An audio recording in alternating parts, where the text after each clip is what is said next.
dia! Sextou com esse livro aqui, O Antigo Egito.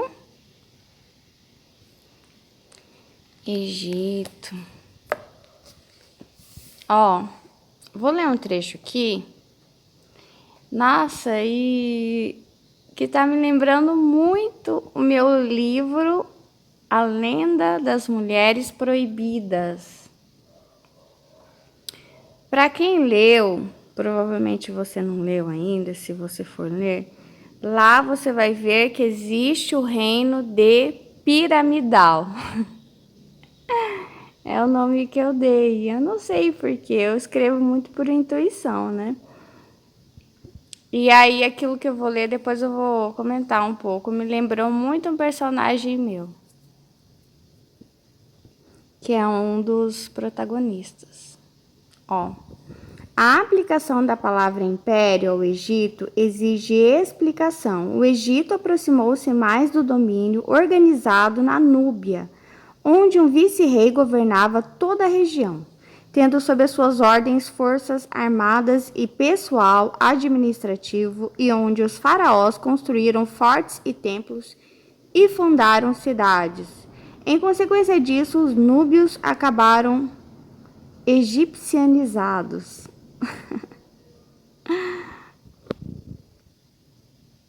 Interessante, né? Ó, eu já falei para vocês que o Moisés, ele também... Nossa, eu não... Obrigada por essa palavra, livro. Moisés também foi egipcianizado, sabe?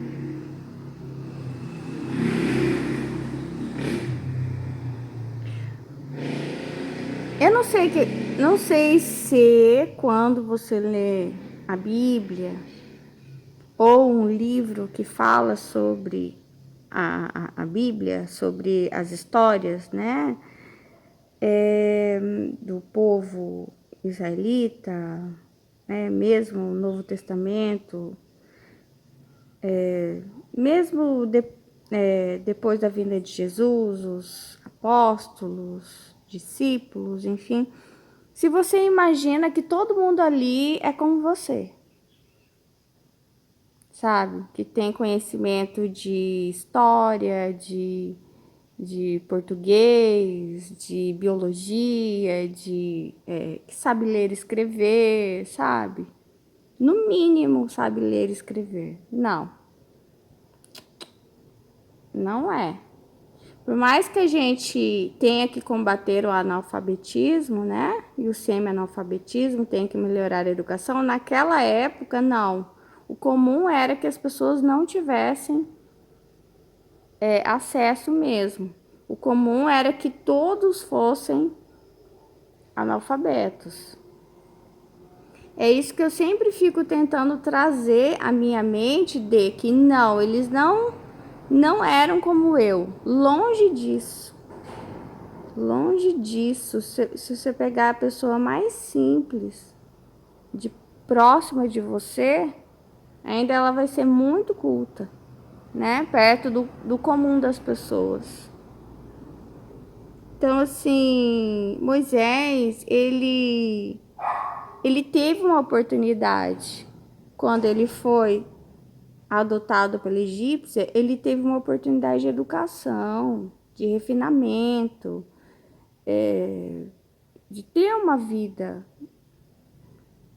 Você sabe que muitas crianças são adotadas assim? Às vezes os pais são pobres. Hoje não muito, né? Que tem ajuda do governo, isso, aquilo, mas antigamente era muito comum que as famílias pobres muitas vezes dessem seus filhos para casais que eram estéreis, né? E que eram abastados, mas não podiam ter filhos. Vendiam as crianças, né?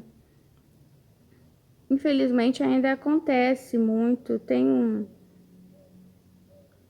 um filme que retrata um pouco da prostituição infantil no Brasil, só que agora eu não lembro o nome do filme, em que pessoas vão no interior dos estados, das cidades, em busca de famílias assim bem pobres, né, que tenham crianças na idade de 9 anos, 9, 10, né, meninas. E aí eles prometem, né, vamos levar essa menina, arrumar um trabalho, ela vai mandar dinheiro para vocês, enfim. E na verdade elas vão para serem escravas, né? É o tráfico humano dentro do país, né? Tem o tráfico humano fora também. Também tem o tráfico de crianças para adoção. E Moisés, ele teve oportunidade, que eu creio na minha cabeça, né? Foi o que deu oportunidade dele criar a lei, né? Pensar até nos castigos, entendeu? Porque o Egito, ele era muito bom em castigo.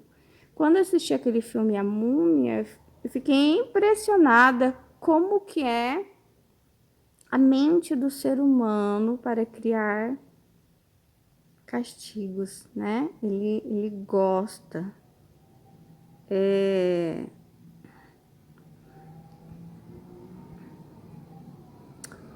Não sei se eu devo falar isso.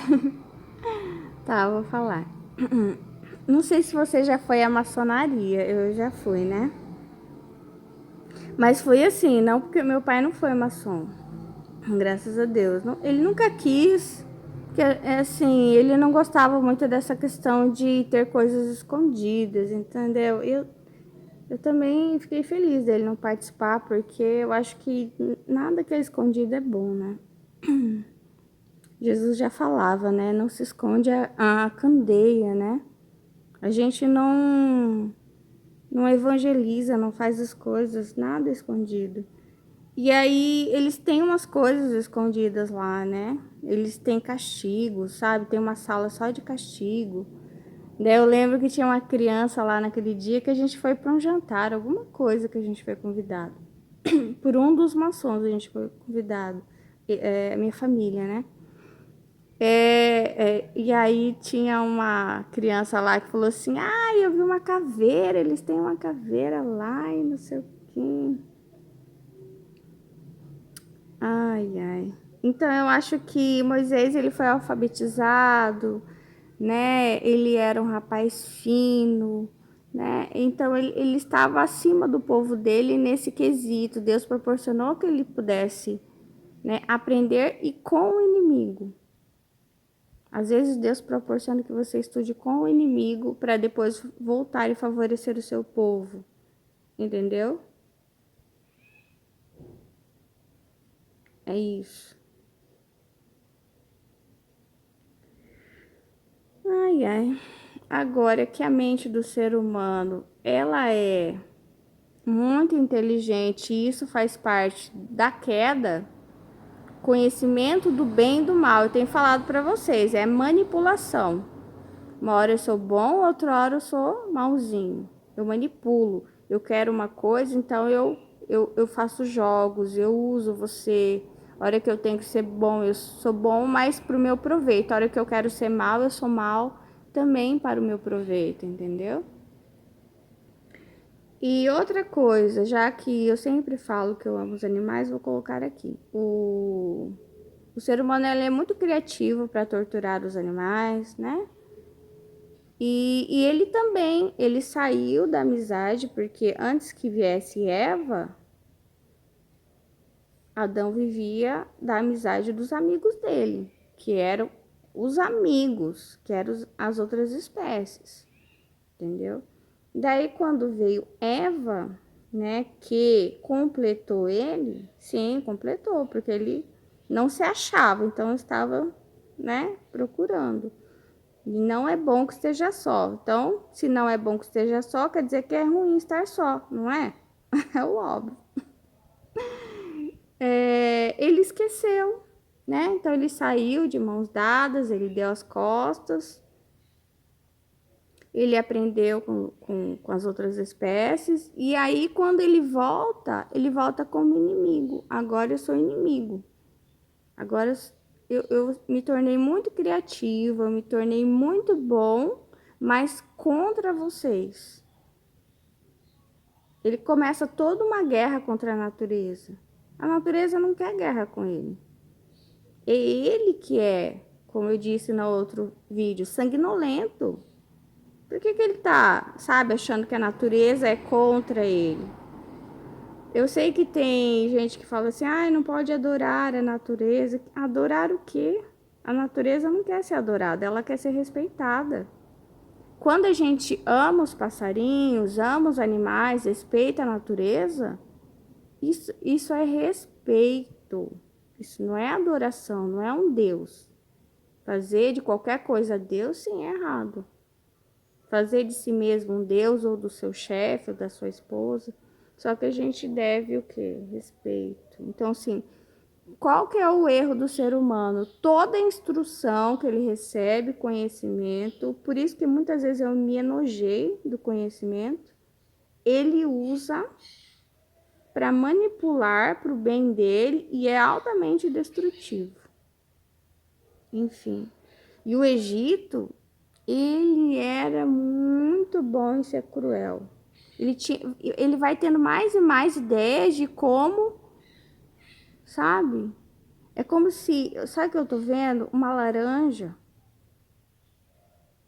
A laranja é o indivíduo, é o povo. E aí você vai apertando, apertando, até virar um bagaço. Olha que virar um bagaço, aquela pessoa ficar velha, cansada, e você joga no lixo. Era assim, sabe? Agora você não me serve mais, eu jogo você no lixo. Então, usa, aperta, tira todo o suco, todo o sumo, joga no lixo. E aí, então, olha aqui, vamos voltar aqui. Olha, me desculpa, porque Deus dá essas visões para mim. Ó, então, ficava egipcianizado, né? O domínio do Egito sobre a Palestina e a Síria era, ao contrário, muito brando. Protetorado poderia ser melhor termo do que império para designar esse domínio. A administração básica ficava quase inteiramente nas mãos dos príncipes locais. Esses homens eram controlados por um alto comissário egípcio que residia em Gaza e tinha subordinados espalhados pelas cidades importantes. A força militar se limitava a guarnições pequenas e esparsas. O que fazia o sistema funcionar era a consciência que os dirigentes locais tinham do pulso de ferro, ó, o pulso de ferro egípcio, e da rapidez com que podia atacar. Eles eram bons em serem maus, entendeu? Eles eram bons em serem maus. Além da ameaça de força, havia outras maneiras de manter o Império unido. Em primeiro lugar, estava o costume de levar para o Egito os filhos. Uma das coisas que o meu livro, A Lenda das Mulheres Proibidas, e eu já estou escrevendo a continuação também, fala muito, é sobre essa obsessão por estar unido. E no livro, enquanto vai não, desde o início já fala sobre isso, que essa vontade de estar unido faz com que eles tenham que criar maneiras ferrenhas. Olha aqui, ele era de ferro, ele era ruim. Então, se eu tenho que criar estratégias de crueldade para que o reino fique unido, tem que ser mal mesmo, entendeu? Então, e no meu livro é justamente isso.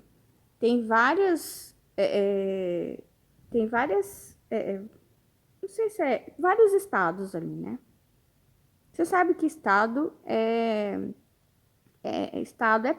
povo, estado é país, estado não é estado como a gente fala, cidades-estado, estado com E maiúsculo, né?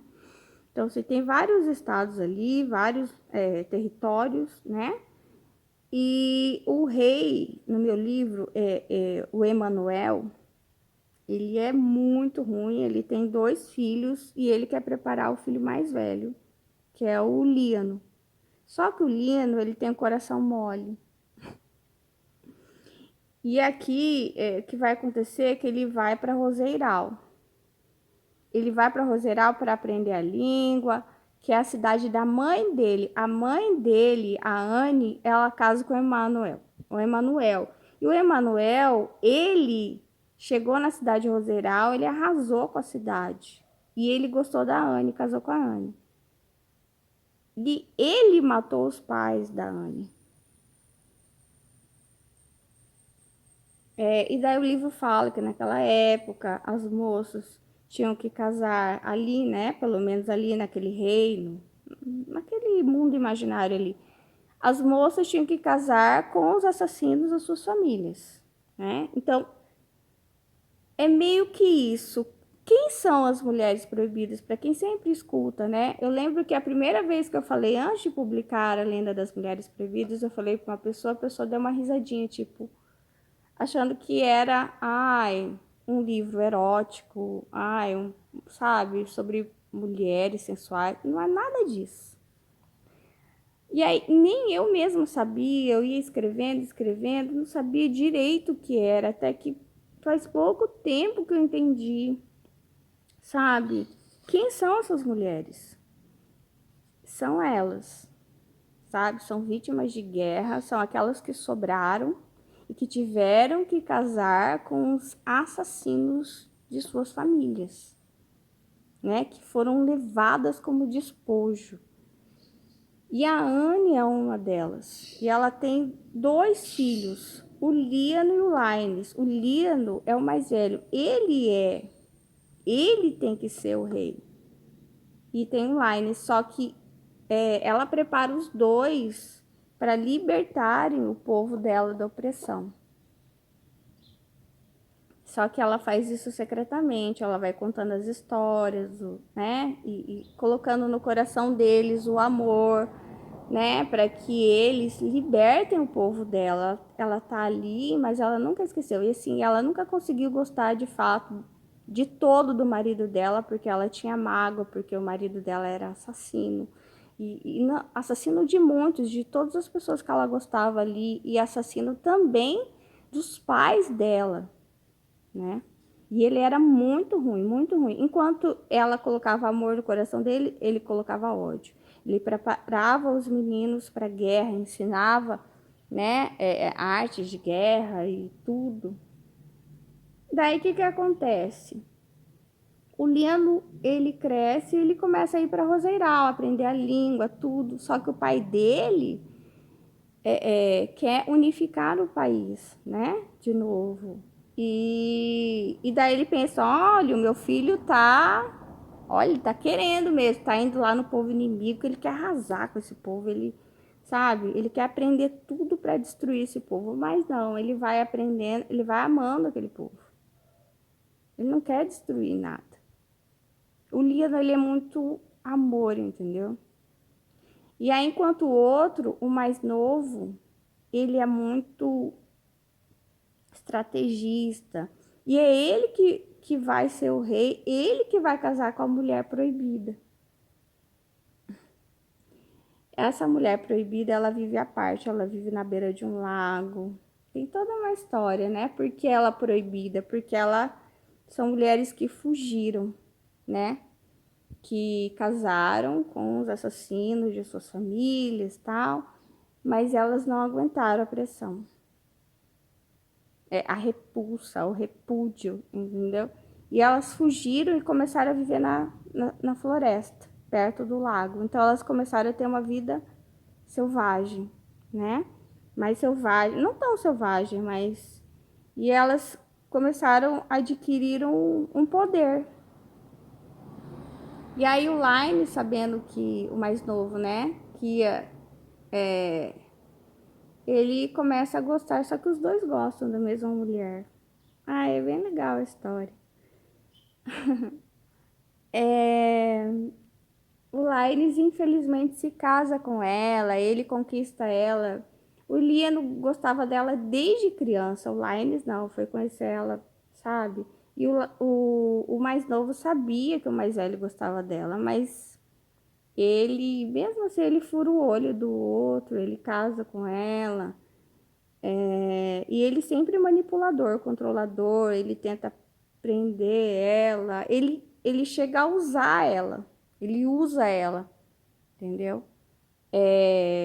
Para despertar o ódio no Líano.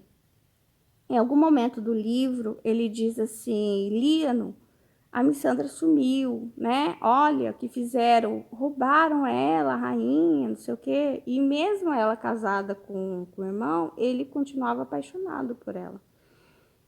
E aí ele fala assim: ah, foi o inimigo que roubou ela, viu? Nós temos que fazer guerra. Então ele. E na verdade, não, ele tinha escondido ela.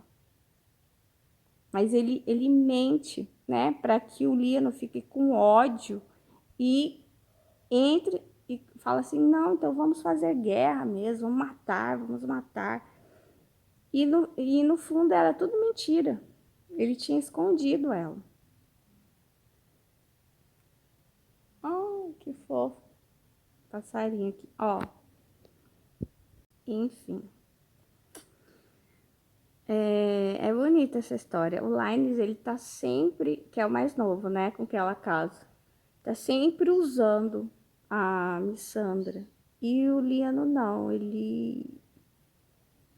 Mas ele, no final, eles ficam juntos. É bonito.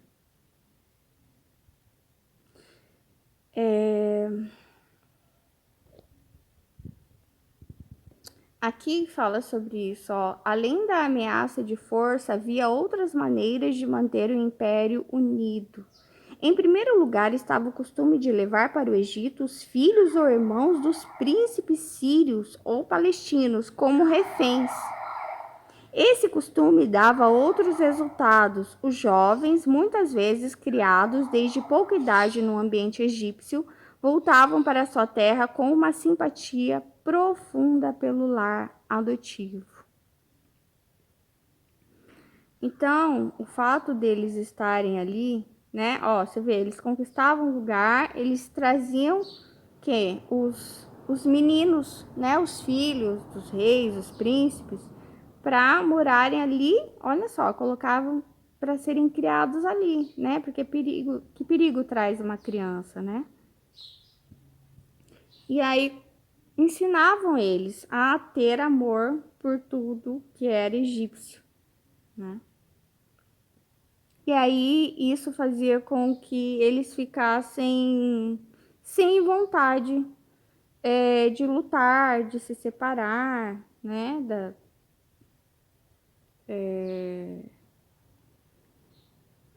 Por isso que também a gente tem que cuidar bastante das crianças, sabe? A criança, ela é muito ingênua, né? Não só a criança, né? As pessoas são ingênuas. Quando eu falo dos consensos sórdidos, são muitas coisas que foram colocadas em nós, a nossa ingenuidade, e que a gente nem faz noção, entendeu? E quando Jesus veio, ele teve que combater muito isso, né? É isso. Conhecer é amar também, não só fazer, conhecer. Só que é claro que o amor é sobre tudo aquilo que é puro, tudo aquilo que é santo, entendeu? Então, isso aqui dá para você ver dos dois lados. Você não pode aprender o pecado e amar esse pecado porque você aprende a amar os pecados. Só que também você aprende a odiar as pessoas, né? Você aprende frases de ódio, de raiva, sabe? E que muitas vezes parece bonito. Então, assim, você tem que pensar o que eu estou aprendendo do inimigo. Será que é mesmo um inimigo? Mas esse inimigo, se orar por ele, pode se tornar um amigo. O importante é, aquilo que eu estou aprendendo é baseado no amor santo, né? Entende? A fonte. E, e isso faz bem. Porque depois de Jesus, a gente já não odeia os inimigos, né? A gente ora pelos inimigos. A gente ajuda, enfim, a gente quer fazer com que eles não sejam mais inimigos de Deus. Então, toda a nossa criatividade, todo o nosso conhecimento, tudo é pro bem, a nossa força, sempre, né? Sempre é para construir pessoas, construir vidas, nunca para destruir, para tirar pessoas do inferno, que seja, né? Tchau, Deus abençoe vocês.